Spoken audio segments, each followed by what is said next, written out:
ANN news network गुन्हेविषयक बातमीपत्र दिनांक 4 जुलै 2025. नमस्कार. आपण ऐकत आहात आजच्या पुणे शहर आणि पिंपरी चिंचवड परिसरातील गुन्हेविषयक ठळक बातम्या. दापोडीत रिक्षाचालकावर कोयत्याने हल्ला, तिघांना अटक. पुणे शहरातील दापोडी परिसरात एका रिक्षाचालकावर कोयत्याने हल्ला करून वाहनांची तोडफोड केल्याची धक्कादायक घटना घडली आहे. 1 जुलै रोजी रात्री 11:15 वाजता बोपोडी ब्रिजजवळील इनामदार पोल्ट्री फार्मसमोर ही घटना घडली. जुन्या भांडणातून साकीब रफिक शेख आणि त्याच्या साथीदारांनी मोईउद्दीन उर्फ मुन्ना रफिक शेख यांच्यावर हल्ला केला. मोईउद्दीन यांनी वार चुकवून पळ काढल्यानंतर आरोपींनी रस्त्यावरील वाहनांच्या काचा फोडल्या. या प्रकरणी पिंपरी पोलीस स्टेशनमध्ये गुन्हा दाखल करण्यात आला असून साकीब रफिक शेखसह रवी मसलिंगाप्पा लकाबत शेट्टी आणि मोहसिन हनीफ शेख या तिघांना अटक करण्यात आली आहे. पुढील तपास पुणे वाघमारे करत आहेत. चिंचवडमध्ये छळाला कंटाळून विवाहितेची आत्महत्या.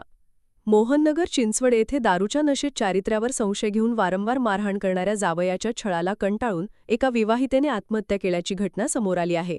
1 जुलै रोजी सकाळी 11 ते 11:30 वाजण्याच्या सुमारास रिंकू मल्हारी भोसले वय 20 यांनी राहत्या घरी गळफास घेऊन आत्महत्या केली. या प्रकरणी पिंपरी पोलीस स्टेशनमध्ये पती मल्हारी संपत भोसले याच्याविरुद्ध गुन्हा दाखल करण्यात आला असून पुढील तपास महिला पोलीस उपनिरीक्षक साळुंखे करत आहेत. म्हाळुंगे 11 लाखांची खंडणी मागून धमकावल्याप्रकरणी तिघांविरुद्ध म्हाळुंगे पोलीस स्टेशनमध्ये गुन्हा दाखल करण्यात आला आहे. या प्रकरणी मुख्य आरोपी कृष्णा जाधव वय 30 याला अटक करण्यात आली असून अमित कुमार पटेल आणि बलराम पटेल यांचा शोध सुरू आहे. पोलीस उपनिरीक्षक महाडिक अधिक तपास करत आहेत. हिंजवडीत बनावट नोटा देऊन फसवणूक करणाऱ्यांना अटक. हिंजवडी परिसरात 500 रुपयांच्या बनावट नोटांचे बंडल देऊन एका व्यक्तीची फसवणूक केल्याप्रकरणी चेतन गजानन इंगळे आणि आकाश गजानन दांडगे या दोघांना अटक करण्यात आली आहे. 1 जुलै रोजी रात्री 9:15 वाजता मेझा 9 चौक हिंजवडी येथे ही घटना घडली. आरोपींनी वरच्या आणि खालच्या बाजूला खऱ्या नोटा ठेवून आतील सर्व नोटा बनावट वापरल्या होत्या. हिंजवडी पोलीस स्टेशनमध्ये गुन्हा दाखल करण्यात आला असून सहाय्यक पोलीस निरीक्षक पांचाळ पुढील तपास करत आहेत. निगडीत बँकेत बनावट नोटा जमा करण्याचा प्रयत्न. निगडी येथील HDFC बँकेत 500 रुपयांच्या बनावट नोटा जमा करण्याचा प्रयत्न करण्याप्रकरणी धीरज राठोड नावाच्या व्यक्तीविरुद्ध गुन्हा दाखल करण्यात आला आहे. 30 जून रोजी दुपारी 1:04 ही घटना घडली. धीरज राठोडने 4 लाख रुपये जमा करत असताना त्यापैकी 6 नोटा बनावट असल्याचे निदर्शनास आले. या प्रकरणी निगडी पोलीस स्टेशनमध्ये गुन्हा दाखल करण्यात आला असून सहाय्यक पोलीस निरीक्षक शिंदे प्रकरण तपासत आहेत. दापोडीत आयफोन परत न दिल्याने कोयत्याने हल्ला, एक आरोपी अटकेत. दापोडी येथील सीतामाता चौकात आयफोन परत न दिल्याच्या रागातून एका मजुरावर कोयत्याने हल्ला करण्यात आला आहे. 1 जुलै रोजी दुपारी 4 वाजता काटे पेट्रोल पंपाजवळ ही घटना घडली. मोहम्मद इरफान शेख यांच्या तक्रारीनुसार सागर श्याम गायकवाड यांनी त्यांच्यावर कोयत्याने वार करून जखमी केले. दापोडी पोलिसांनी सागर गायकवाडला अटक केली असून पहवा साबळे पुढील तपास करत आहेत. म्हाळुंगे MIDCत कंटेनरची ॲक्टिवाला धडक, हॉटेल व्यावसायिक गंभीर जखमी. खेड तालुक्यातील खराबवाडी येथील इंडियन ऑइल पेट्रोल पंपाजवळ भरधाव वेगात आलेला कंटेनरने एका ॲक्टिवा दुचाकीला धडक दिल्याने हॉटेल व्यावसायिक सोमनाथ रामभाऊ कड वय वर्ष 49 गंभीर जखमी झाले आहेत. 1 जुलै रोजी सायंकाळी 8 वाजता ही घटना घडली. कंटेनर चालक राजेश कुमार लालजीत प्रसाद याच्याविरुद्ध म्हाळुंगे MIDC पोलीस स्टेशनमध्ये गुन्हा दाखल करण्यात आला असून पहवा रेंगडे पुढील तपास करत आहेत. आंबेगावमध्ये पत्नीकडून पतीची हत्या. आंबेगाव खुर्द चिंधेनगर येथे संशयावरून होणाऱ्या मारहाणीला कंटाळून वृषाली अर्जेंटराव वय वर्ष 24 हिने तिचा पती अभिषेक परशुराम अर्जेंटराव याचा खून केल्याचा आरोप आहे. 1 जुलै रोजी दुपारी 1 ते 4:15 वाजण्याच्या सुमारास ही घटना घडली. आंबेगाव पोलिसांनी वृषालीला अटक केली असून सहाय्यक अधिकारी भुजलिंग दोडमेसे अधिक तपास करत आहेत. शिवाजीनगरमध्ये तरुणावर जीवघेणा हल्ला, हाताचा पंजा तोडला. शिवाजीनगर परिसरात जुन्या भांडणातून एका तरुणावर जीवघेणा हल्ला झाला आहे.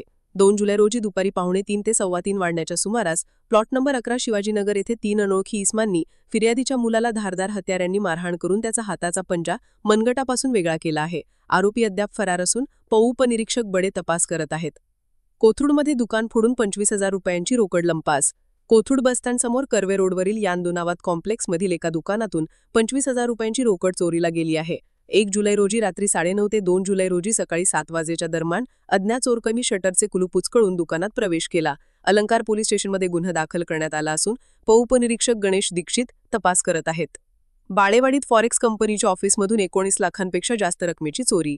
बाळेवाडी येथील यशोदा चौकाजवळील सोनरियर for you forex private limited या कंपनीच्या ऑफिसमधून 19,53,424 रुपयांची रोकड चोरीला गेली आहे. 2 जुलै रोजी पहाटे 4:02 अज्ञात चोरट्याने शटरचे कुलूप उचकडून कार्यालयात प्रवेश केला. बाणेर पोलीस स्टेशनमध्ये गुन्हा दाखल करण्यात आला असून सहाय्यक पोलीस निरीक्षक केकाण पुढील तपास करत आहेत.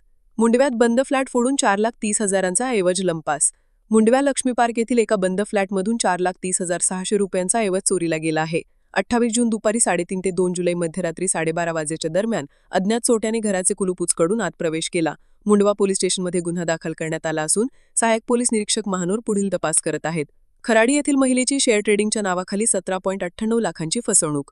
खराडी येथील एका 51 वर्षीय महिलेची शेअर ट्रेडिंगमध्ये गुंतवणुकीचे आमिष दाखवून 17,98,805 रुपयांची ऑनलाईन फसवणूक करण्यात आली आहे. 8 मे ते 13 जून 2025 दरम्यान ही फसवणूक झाली. खराडी पोलीस स्टेशनमध्ये गुन्हा दाखल करण्यात आला असून पोलीस निरीक्षक गुन्हे श्री विश्वजित जगताप तपास करत आहेत. गोखलेनगर येथील महिलेची नोकरीच्या आमिषाने 8,24,525 रुपयांची फसवणूक. गोखलेनगर येथील एका 45 वर्षीय महिलेची नोकरी देण्याच्या बहाण्याने 8,24,525 रुपयांची ऑनलाईन फसवणूक करण्यात आली आहे. 17 एप्रिल ते 20 जून 2025 या कालावधीत टेलिग्राम युजरने लिंक पाठवून टास्क पूर्ण करण्यास सांगून ही फसवणूक झाली. चतुशृंगी पोलीस स्टेशनमध्ये गुन्हा दाखल करण्यात आला असून पोलीस निरीक्षक गुन्हे अश्विनी ननावरे तपास करत आहेत. पाषाण येथील महिलेची झेप्टो रिफंडच्या नावाखाली 5.97 लाखांची फसवणूक. पाषाण येथील एका 64 वर्षीय महिलेची झेप्टोवरून रिफंड करण्याच्या बहाण्याने 5,97,668 रुपयांची ऑनलाईन फसवणूक करण्यात आली आहे. 5 जून ते 6 जून 2025 दरम्यान अज्ञात मोबाईलधारकांनी अमात्य फिर्यादीच्या मोबाईलचा ॲक्सेस घेऊन ही फसवणूक केली. चतुशृंगी पोलीस स्टेशनमध्ये गुन्हा दाखल करण्यात आला असून सहाय्यक पोलीस निरीक्षक केकण तपास करत आहेत. बाणेरमध्ये शेअर ट्रेडिंगच्या नावाखाली 35 लाखांहून अधिकची फसवणूक. बाणेर येथील एका 39 वर्षीय व्यक्तीची शेअर ट्रेडिंगमध्ये गुंतवणुकीचे आमिष दाखवून 35,13,100 रुपयांची ऑनलाईन फसवणूक करण्यात आली आहे. 22 फेब्रुवारी ते 1 मे 2025 दरम्यान अज्ञात मोबाईलधारक आणि बँक खातेधारकांनी ही फसवणूक केली. बाणेर पोलीस स्टेशनमध्ये गुन्हा दाखल करण्यात आला असून वरिष्ठ पोलीस निरीक्षक श्री चंद्रशेखर सावंत तपास करत आहेत. कात्रजमध्ये बसमध्ये महिलेचे 80,000 रुपयांचे मंगळसूत्र लंपास. कात्रज बसस्टॉपजवळ पीएमपीएमसील बस प्रवासादरम्यान एका 63 वर्षीय महिलेचे 80,000 रुपये किमतीचे सोन्याचे मंगळसूत्र चोरीला गेले आहे. 2 जुलै रोजी सकाळी 11:15 वाजता ही घटना घडली. बसमधील गर्दीचा फायदा घेऊन अज्ञात व्यक्तीने मंगळसूत्र खेचून पळ काढला. आंबेगाव पोलीस स्टेशनमध्ये गुन्हा दाखल करण्यात आला असून पहवा मासाळे तपास करत आहेत. धनोरे रोडवरील दुकानातून रोकड आणि अंगठी चोरी. धनोरे रोडवरील NMS एंटरप्राइजेस या दुकानातून 32,500 रुपयांचा ऐवज चोरीला गेला आहे. 28 जून रोजी पहाटे 4:24 अज्ञात चोरट्यांनी उघड्या दुकानातून 2,500 रुपये रोकड रक्कम आणि सोन्याची अंगठी चोरून नेली. विश्रांतीवाडी पोलीस स्टेशनमध्ये गुन्हा दाखल करण्यात आला असून पहवा पावशे तपास करत आहेत. लोहियानगरमध्ये घराचा दरवाजा उघडा असताना 22,000चा ऐवज लंपास. लोहियानगर येथील एका राहत्या घरातून 22,000 रुपयांचा ऐवज चोरीला गेला आहे. 2 जुलै रोजी मध्यरात्री 12 ते पहाटे 3 वाजेच्या सुमारास फिर्यादींच्या घराचा दरवाजा उघडा असताना अज्ञात चोरट्याने घरात प्रवेश करून रोकड रक्कम, मोबाईल आणि चांदीचे पैंजण चोरले आहेत. खडक पोलीस स्टेशनमध्ये गुन्हा दाखल करण्यात आला असून पहवा मोआ एलपेल्ले तपास करत आहेत. शिवाजीनगर मोडवर पादचाऱ्याच्या खिशातून 25,000 रुपये लंपास. शिवाजीनगर रोड शुक्रवार पेठ येथील प्यासा हॉटेलसमोर एका पादचाऱ्याच्या खिशातून 25,000 रुपये रोकड रक्कम चोरीला गेली आहे. 2 जुलै रोजी पहाटे 4:02 3 अनोळखी इस्मांनी पादचाऱ्याला धक्का देऊन त्यांच्या खिशातून पैसे चोरले. खडक पोलीस स्टेशनमध्ये गुन्हा दाखल करण्यात आला असून पहवा घोटे तपास करत आहेत. या होत्या आजच्या गुन्हेविषयक बातम्या. अधिक बातम्यांसाठी पाहत रहा ANN न्यूज नेटवर्क. नमस्कार.